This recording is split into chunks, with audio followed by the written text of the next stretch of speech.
Cappadocia, Bithynia, Pontus. So they're heading there.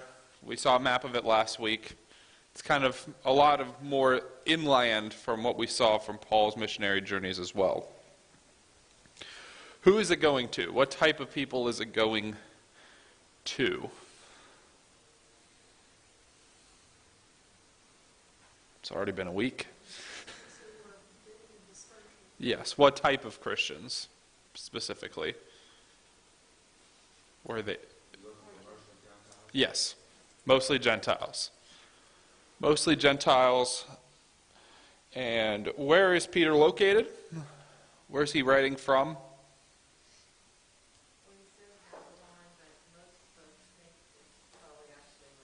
Yes. He says he's in Babylon. We talked last week about how basically he's talking about it's Babylon because it's the moral equivalent. It is a morally bankrupt area, just like Babylon, but he's in Rome. And what are the two major themes that come up in this book? The two major points that he talks about, and he definitely hammers home in this first chapter.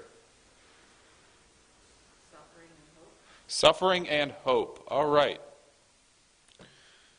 So remember, as we go through this, we're going to try to think about what it meant to them back then and then apply it to our lives. So if we recap verses 3 through 9 really quickly, Peter is telling us that we have a living hope, that he starts off with this hope, points us to our inheritance, and then says, but just to let you know, you're going to have some serious trials ahead. We talked about when it was written and how Nero hasn't started persecuting them heavily yet, but that time is coming. And we talked about how our faith is our means to our salvation, but our faith through our works. So is there any comments we'd like to add about this section from last week? We kind of rushed through the end of it, didn't really allow much time for comments at the end. Any comments, anything anyone would like to point out before we start verse 10 today?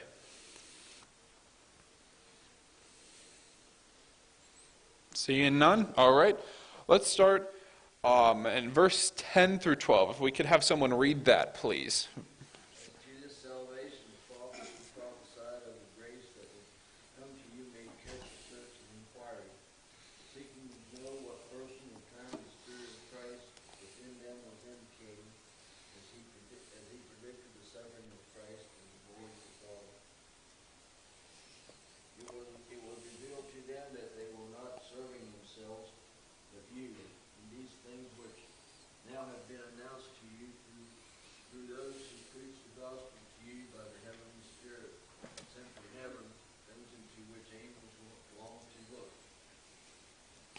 All right, so 1 Peter 10 through 12. We start off in verse 10, and it says they searched and inquired carefully.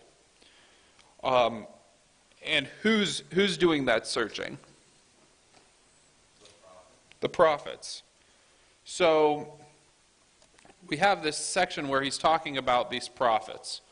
If you recall to Ephesians 2, 19 through 21, Paul talks about how the foundation of the church, part of the foundation was the prophets, these prophecies that have come true. And we look at this verse and you read commentaries about the prophets that they're talking about here.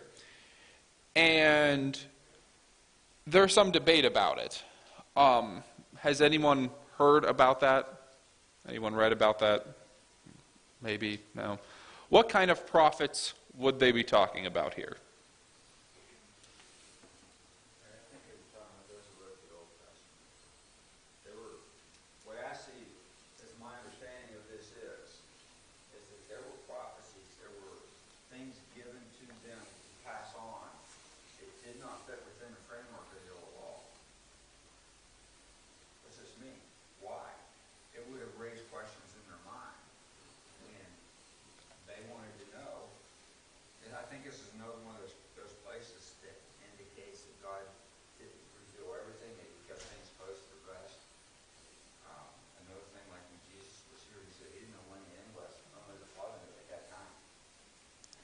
Right.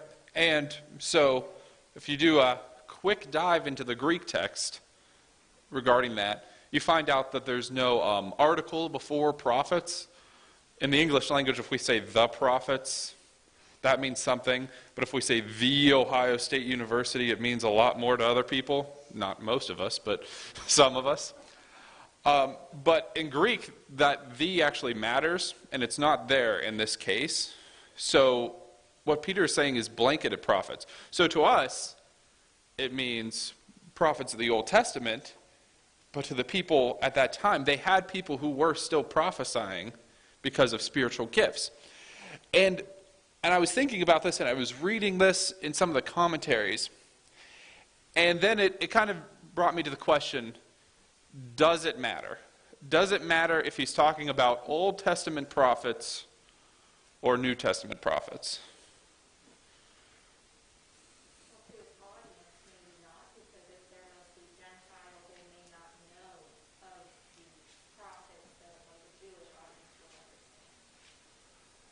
I'm not sure about that, because he's going to point to a lot of Old Testament, and we see that he's going to try to teach from the Old Testament here.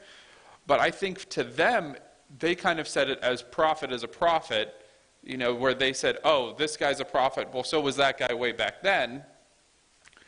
And for us, though, does it matter? I don't think it does, on the fact that I think about things like we read in 2 Timothy 3:14 through 17, where it says, but as for you, continue in what you have learned and firmly believe, knowing from whom you have learned, and from how your childhood you have been acquainted with the sacred writings, which are able to make you wise for the salvation through faith in Christ Jesus. All Scripture is breathed out by God and profitable for teaching, for reproof, for correction, and for training in righteousness, that the man of God may be complete in every good work. So we use this verse when we talk about inspiration. I had a great conversation with Paul the other day about inspiration, and I thought it was really nice that we had this conversation while this topic was about to come up. But if you're talking about the sacred writings, what are part of those sacred writings that he's referring to right there in that verse?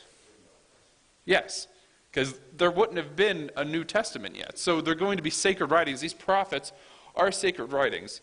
And then I think about John and chapter 20 and verse 30 and 31, where it's talking about how more things were done than what were written, but what's written down is for our benefit. So if we take these two things together, I think we can look at it and say, okay, well, they might have had prophets, they had assistants in the first century to help get the word to people, whereas now that all those signs and miracles are done, we have a written word, so we don't need those New Testament prophets, but we do have the Old Testament ones, which we also need to listen to, who also point towards Christ, right?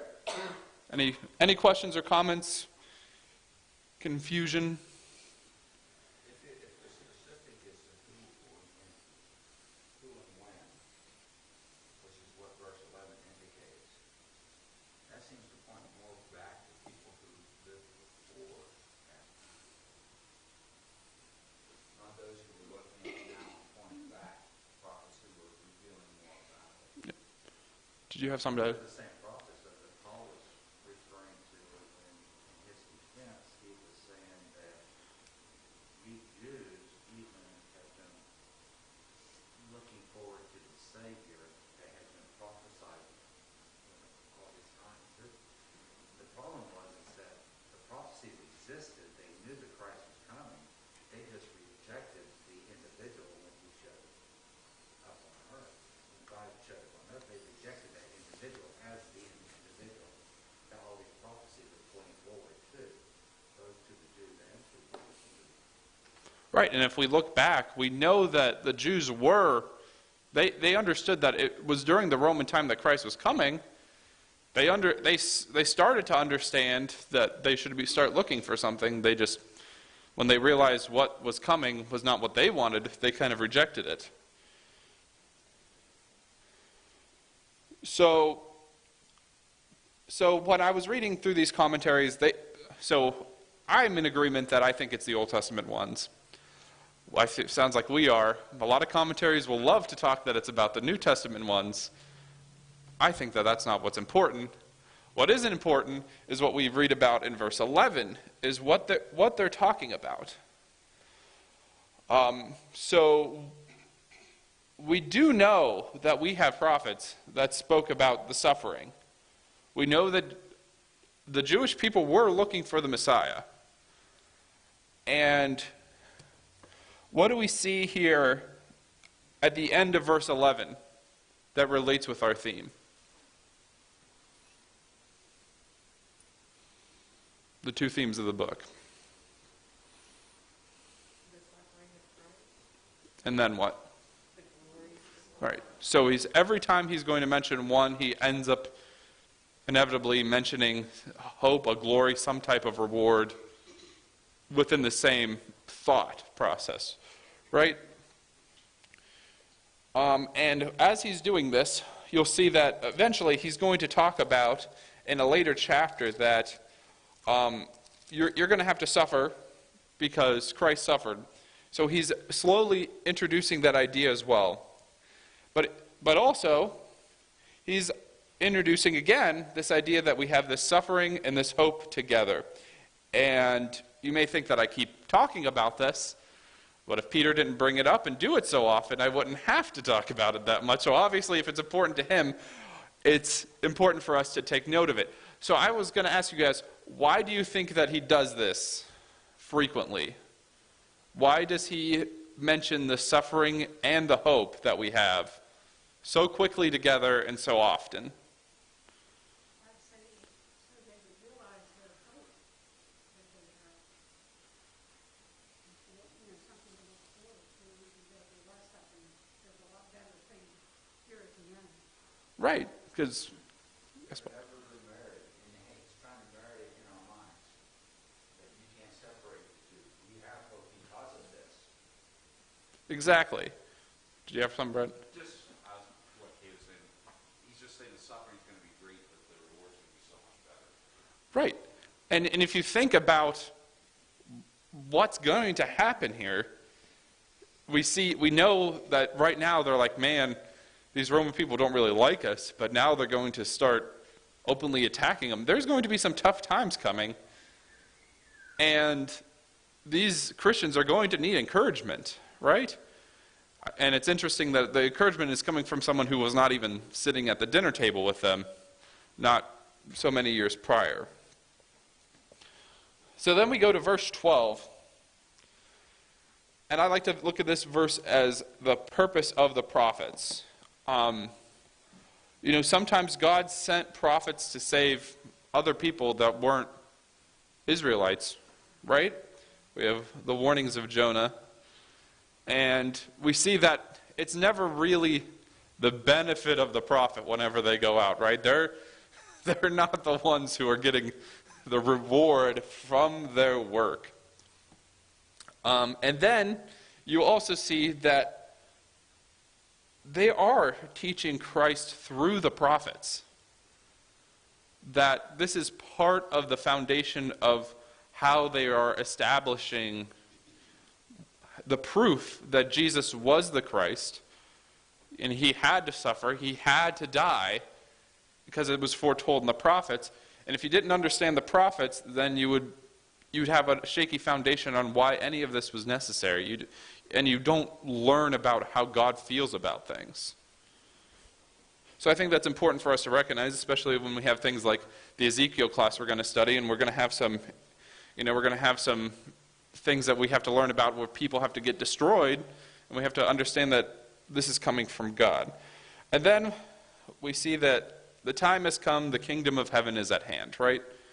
We have this time, the kingdom is going to be established, which is the church. Any other questions on the 10 through 12? Any comments? If not, let's move on to 13 through 16. If someone wants to read that, please. Verses 13 through 16. Therefore gird up the loins of the wise, be sober, and rest your head fully upon the grace that is to be brought to you in the revelation of Jesus Christ. And weak children, not conformed to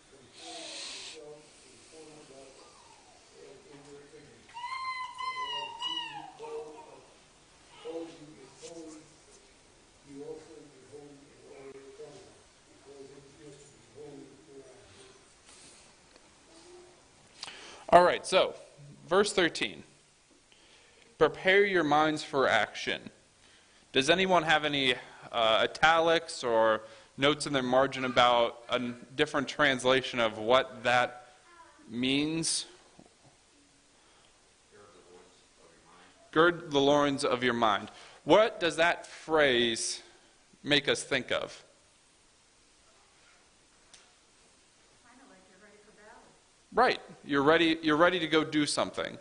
You're ready to take up and go. Where do we find that in the Old Testament? We think about the Passover, that they were going to be prepared to go at a moment's notice. You're going to be constantly prepared.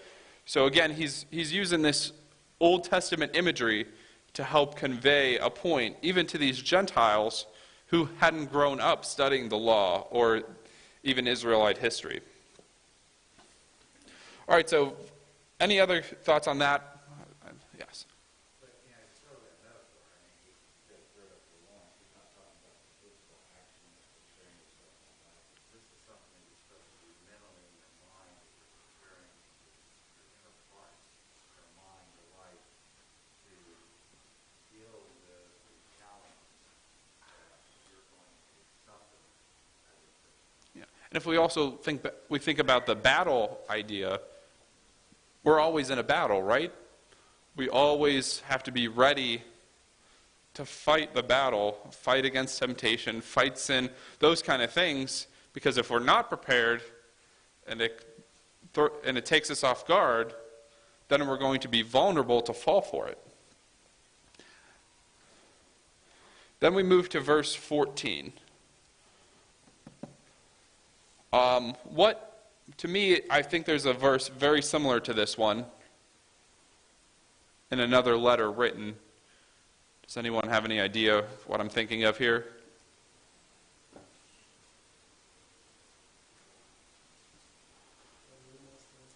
Romans 12:2, yes. I appeal to you, therefore, brothers, by the mercies of God, to present your bodies as a living sacrifice, holy and acceptable to God, which is your spiritual worship. Do not be conformed to this world, but be transformed by the renewal of your mind, that by testing you may discern what is the will of God, what is good, acceptable, and perfect. So we find very similar language to what's written in Romans. Peter's also located in Rome. I want to ask you guys, how are these verses similar and how are they different? Because they do sound very similar. But is there anything that 1 Peter is saying kind of differently than what is being said in Romans 12?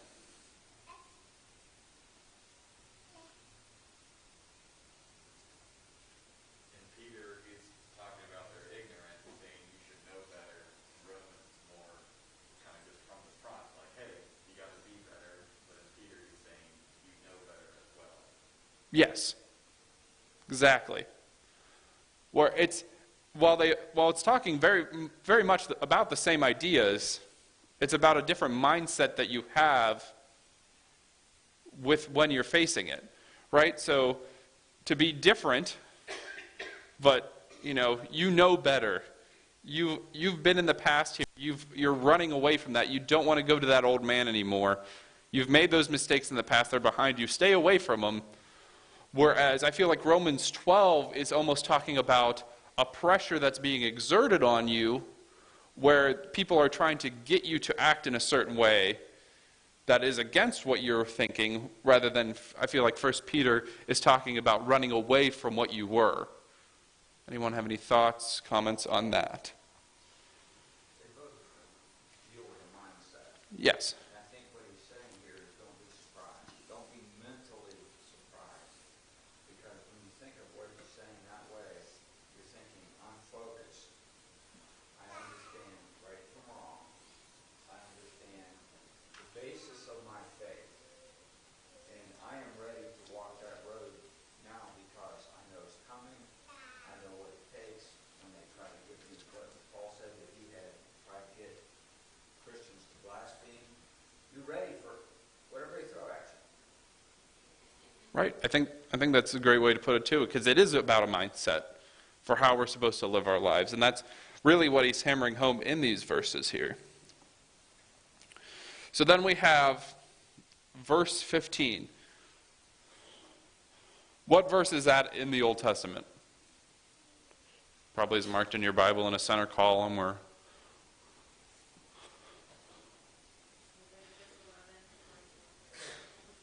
Yes. For I am the Lord your God, consecrate yourselves therefore, and be holy, for I am holy. What does it mean to be holy?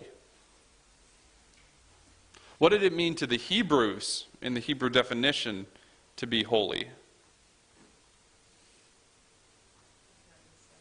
Yes. It means set apart. They were to be separate and different from the people. They're going to start feeling ostracized,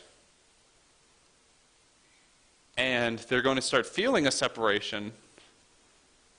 But I feel like sometimes we think about holy, and there is this part of this idea of this deity of God in the holiness as well, but it's also this idea of being separate. God was going to separate the people, the children of Israel. He was going to keep them separate from all the nations, right?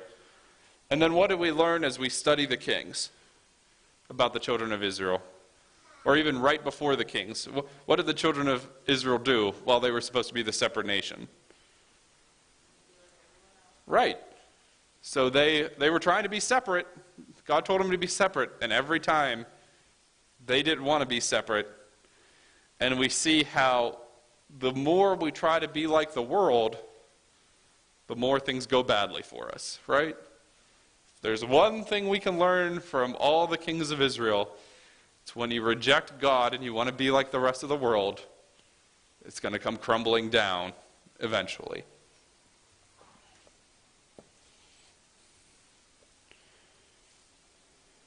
Any other comments or statements or thoughts about this to be holy?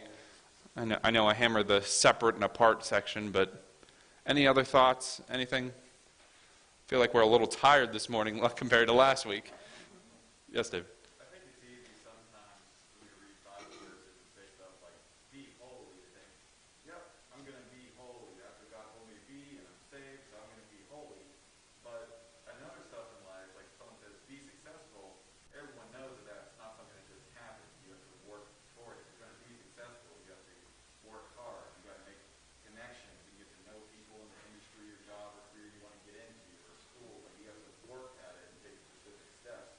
And when we look closer at these verses in their context, Peter gives us steps. So it's important to remember, especially maybe for a new convert or someone who maybe hasn't thought about it a lot, it's not just be holy and then that takes care of itself. You have to take the steps. You have to look at where you come from and realize the things you're ignorant about. You have to gird up your mind.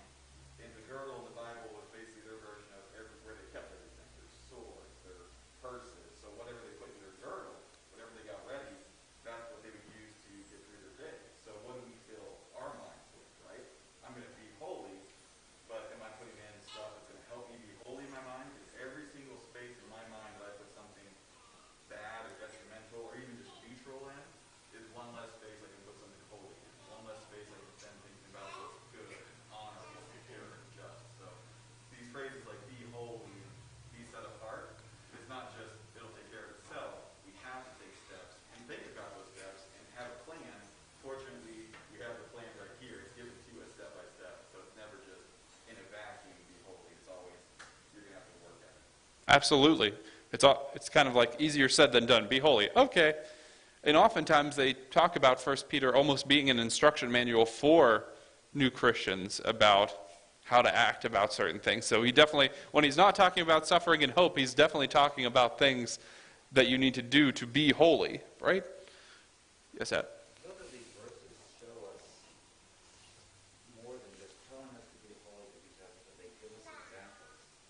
The child says to become obedient children. Well, a child becomes obedient because of the teaching that they receive from their parents is supposed to be emulating their parents' will. But that's what I get from being an obedient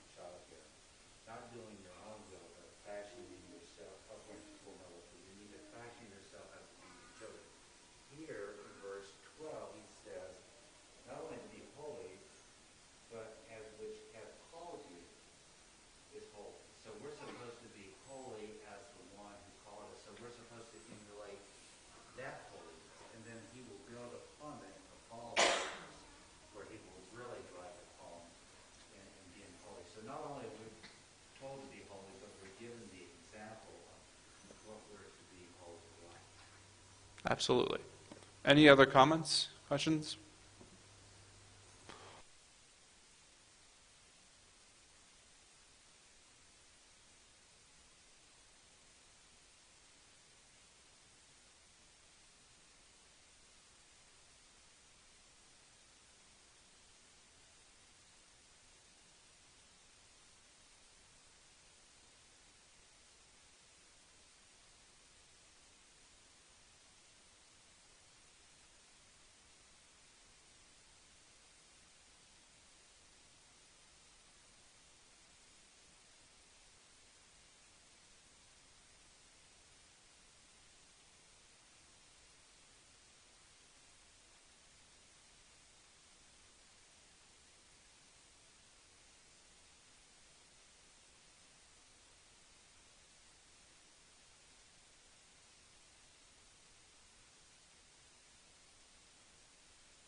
This idea of an impartial judge. If you look at the news lately.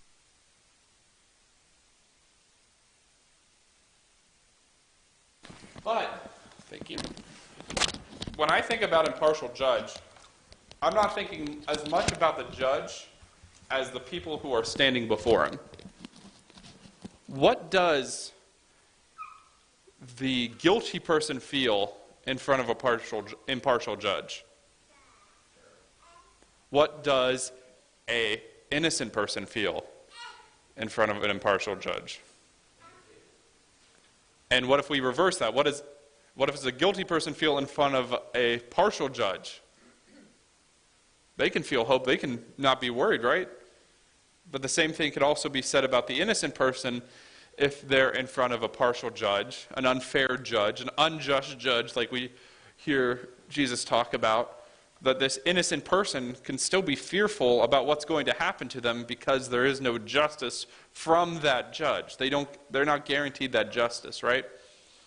So what is it telling us about how we need to feel when we approach that judge? We're calling on this judge, right? What does that say about what we need to be when we're calling on him? Are we calling on him in fear? Or are we supposed to be calling on him knowing that we're going to get something that would be what we deserve? Are we needing help? Well, it says we should conduct ourselves with fear because we know he is a impartial judge. Yes. So we conduct ourselves with fear. So this is sometimes miscategorized by people. Whether they're trying to disprove the Bible, or you even look at the Puritans when they came across and they started preaching. We had to study a lot of it in American history literature. We have people like Jonathan Edwards who, for hours on end, would be terrifying people about God. Saying that you're just waiting to get destroyed because you've sinned and things like that. Is that the type of fear he's talking about right now? We read perfect love cast out fear, and I think that is talking about the kind of fear you're dealing with. I think fear here is like two sides of the coin. One is an awe. It says, I am not in control of my destiny in the sense that I will be judged. I'm not going to get by. I'm not going to get by because he likes me.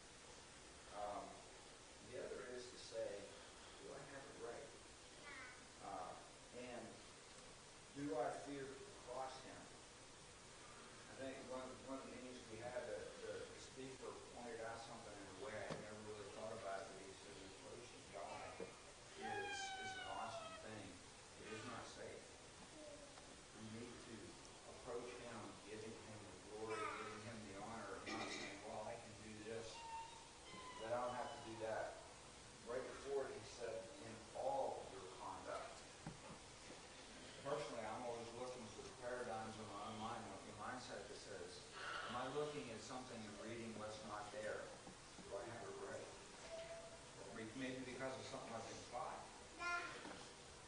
Yeah, absolutely.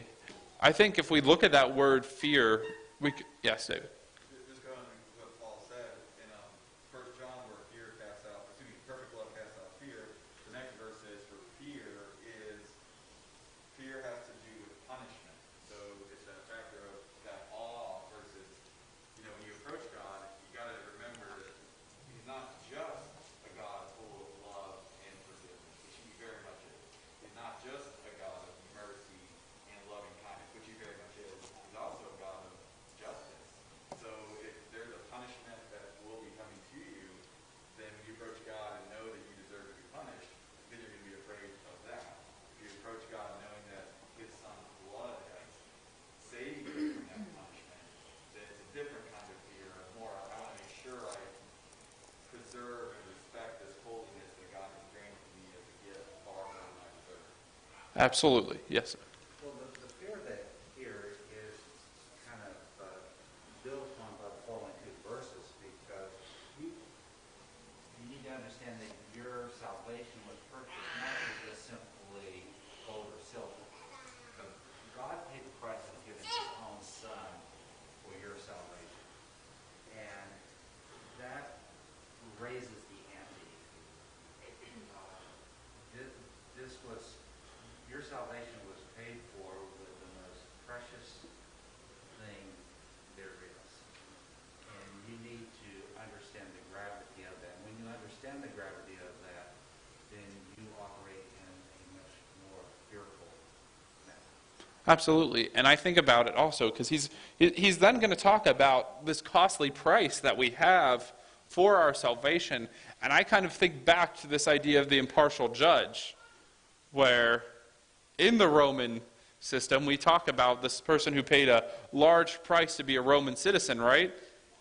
There is no price that a human can pay for our salvation, right? This system isn't a corrupt system. It is a pure system. And the other thing is, when we think about this fear, I also think about it in the terms of respect. You're going to respect God. You're not going to take him lightly.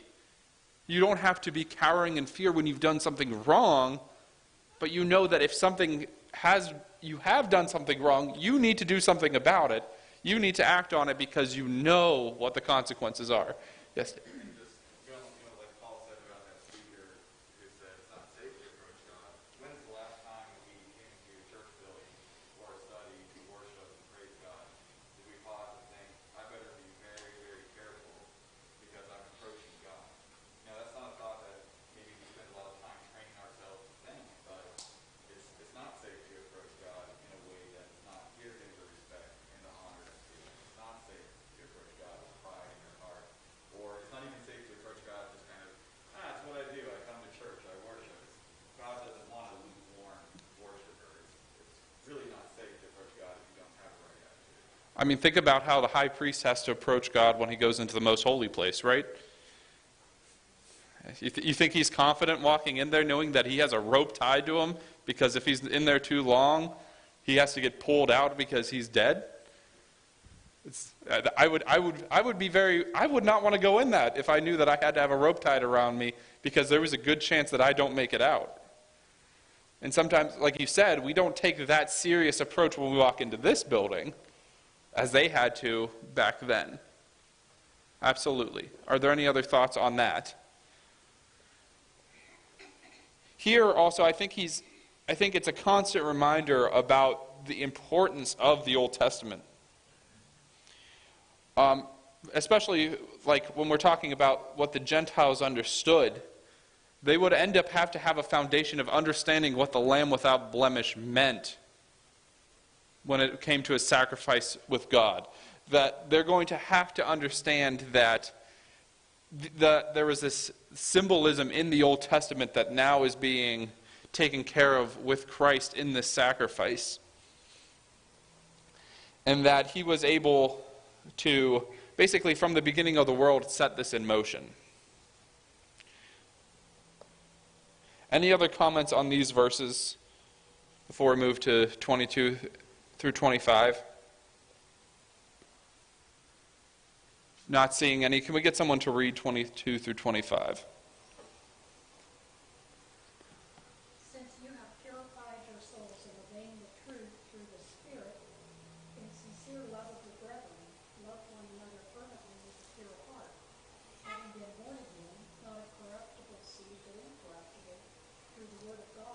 lives and abides forever.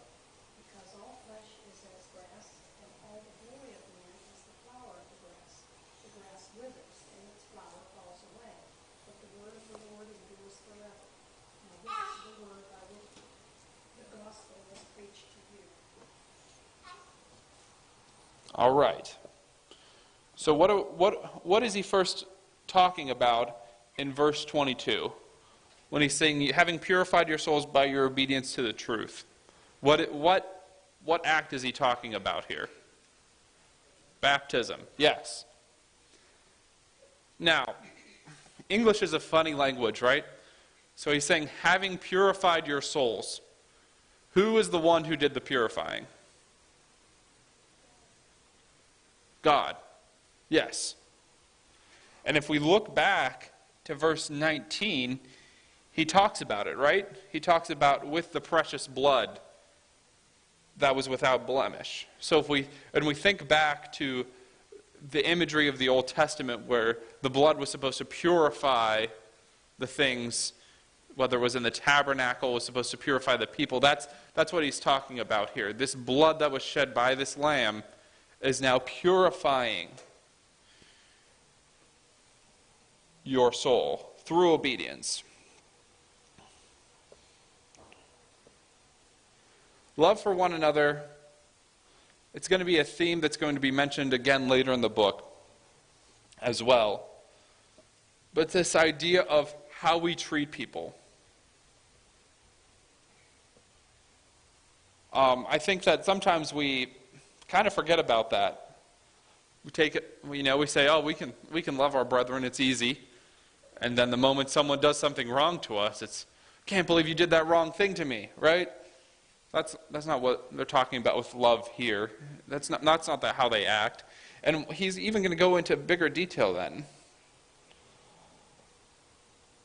And we just finished the book of Acts, and we reread stories about the love and the acts that Christians would do for one another, right?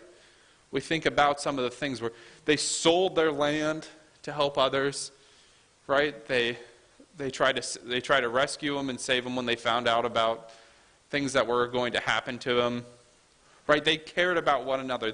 Some of them didn't even know other Christians, and they were happy to help out. If we think about that ourselves, Paul yesterday was talking to me about Papa and how he gave him a phone call, before he had even ever met him, because he needed a question to be answered, and he gave him all the information he could possibly obtain and process, and probably even more, whatever he needed.